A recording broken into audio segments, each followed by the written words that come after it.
Hello बच्चों, आज है अपने chapter 5 squares and square roots exercise 5.1 के अंदर क्वेश्चन नंबर सेकंड। देखो क्वेश्चन नंबर सेकंड के अंदर क्या पूछता है ये, the following numbers are obviously not perfect square number, give reason. Question में ये बताया गया है कि ये जितने भी आपके 8 नंबर लिखे हुए हैं 1057, 23,453, ये जितने भी 8 नंबर लिखे हुए हैं ये परफेक्ट स्क्वायर नंबर नहीं है। क्वेश्चन में डिक्लेयर किया गया है ये परफेक्ट स्क्वायर नंबर नहीं है, लेकिन हमें रीजन बताना है कि ये क्यों नहीं है। ठीक है ना, हम यहाँ पर रीजन लिखेंगे कि 1057 ये परफेक्ट स्क्वायर नंबर क्यों नहीं है। तो बच्चों, मैंने स्टार्टिंग के अंदर जब इस चैप्टर का इंट्रो समझाया था, इसका बेसिक पढ़ाया था, तो मैंने आपको पहले ही लिखवा दिया था कि जिनका वंस डिजिट 2, 3, 7, 8 या फिर सिंगल जीरो या फिर जीरो जिनके पेयर में नहीं होता, अगर किसी के पीछे एक जीरो या फिर 3 जीरो, इस प्रकार से जीरो होना, यूं समझ लो जीरो होंगे ऑड नंबर्स के अंदर, 1 होगा, पीछे 03 होगा या पीछे 05 होगा, कुल मिला के जीरो पेयर में नहीं होगा, तो वो परफेक्ट स्क्वायर नंबर नहीं होते हैं।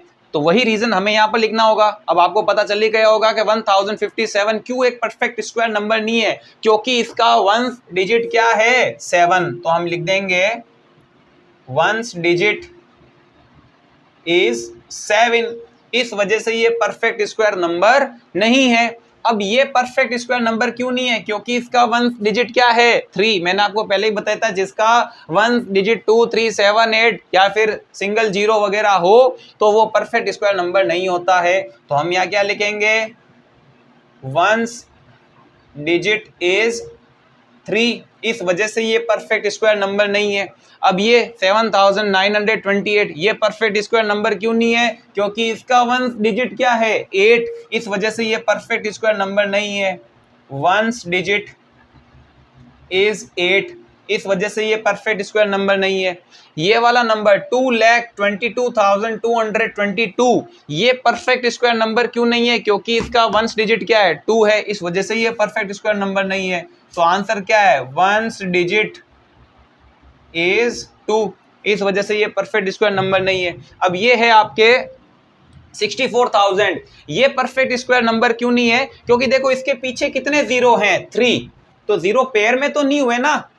अगर किसी के पीछे जीरो पेयर में हो, पेयर में होने का मतलब पीछे 2 जीरो हो या पीछे 4 जीरो हो, है ना, सॉरी, पीछे 4 जीरो हो, तो वो परफेक्ट स्क्वायर नंबर होता है। ये मैंने आपको पहले ही बताया था, अगर किसी के पीछे 1 जीरो, 3 जीरो, 5 जीरो, कुल मिला के जीरो पेयर में नहीं होगा, है ना, तो वो परफेक्ट स्क्वायर नंबर नहीं होगा।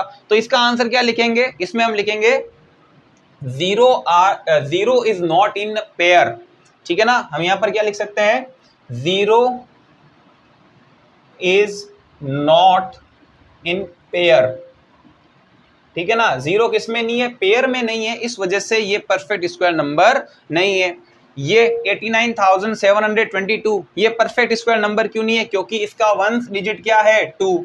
तो हम यहाँ क्या लिख देते हैं, ones digit is 2, ones digit हो गया 2। और फिर से ये आपके 2,22,000 ये परफेक्ट स्क्वायर नंबर क्यों नहीं है, क्योंकि इसके पीछे देखो 3 जीरो, तो मैंने आपको पहले बताया था, जिसके पीछे 1 जीरो, 3 जीरो, कुल मिला के जीरो यहाँ पर भी पेयर में नहीं है।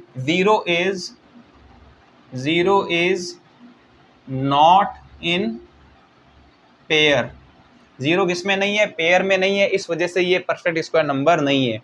अब ये देखो 5,05,050 ये परफेक्ट स्क्वायर नंबर क्यों नहीं है, क्योंकि इसका भी वंस डिजिट आपको देखना है और इसके पीछे भी वंस डिजिट में केवल 1 जीरो है।